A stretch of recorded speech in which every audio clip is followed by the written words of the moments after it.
নমস্কার বন্ধুরা, আজ আমি চলে এসেছি তুলসী নিয়ে কিছু আলোচনা করতে। আপনারা তো তুলসীর সাথে সবাই পরিচিত।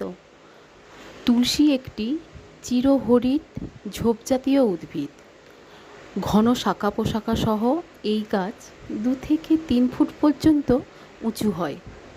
পাতার কিনারা অনিয়মিত খাঁজ কাটা ও ঢেউ খেলানো থাকে।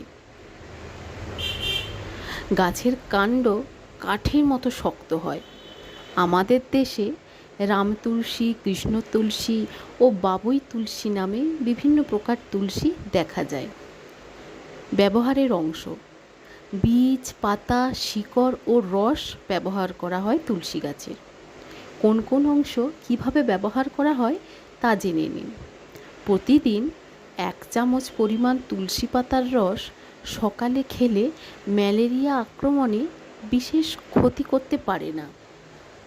2 নাম্বার, হাম বা বসন্তের গুটি দ্রুত বের না হলে তুলসী পাতা ও আদার রস একটি ঝিনুকে একসঙ্গে মিশিয়ে রোগীকে খাওয়ালে বসন্তের গুটি দ্রুত বের হয়ে পড়ে।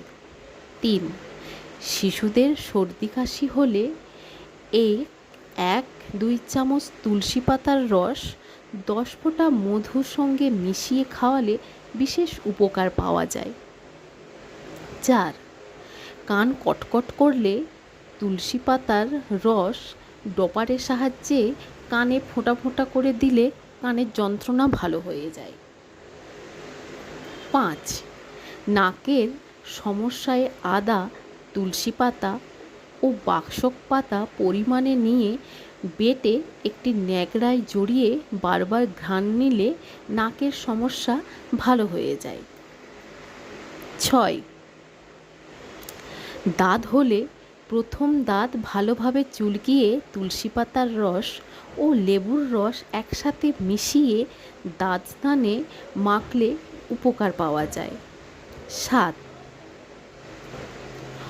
অন্ডকোষ টনটন করলে অথবা রক্তস্রাব হলে 4 চামচ তুলসী পাতার রস মিছরি সহ খেলে যন্ত্রণা দূর হয়। আর গনোরিয়া বা মেহরোগে তুলসী বীজ জলে 8 ঘন্টা ভিজিয়ে রাখতে হবে।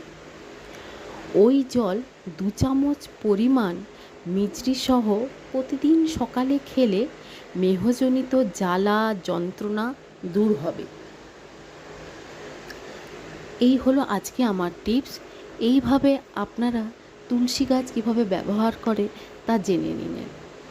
প্লিজ, যদি আমার এই ভিডিও ভালো থাকে আপনাদের, please like, share, comment, subscribe করবেন। নমস্কার।